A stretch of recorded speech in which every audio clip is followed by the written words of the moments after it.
You incredible second graders. I'm Mrs. Jacobs, and I'll be your teacher this year. I hope by now you've received your letter that introduces myself to you. You'll learn a little bit about me. On the back side, there's our supply list.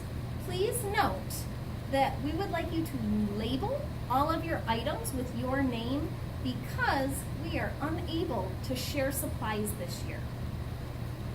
Along with things that are a little bit different, we have specials that are going to be ran a little different. Lunch will be a little different. Recess will be a little different.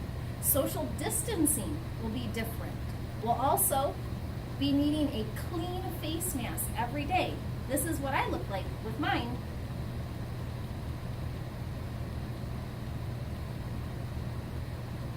Another big thing that you guys need to know is that second grade will be using door number 2, which is across from the library. So when you come to school in the morning and get dropped off, that's where you're gonna go. When we leave at the end of the day, that's where you'll get picked up. So although things are different, we're gonna have an incredible year where teamwork makes the dream work.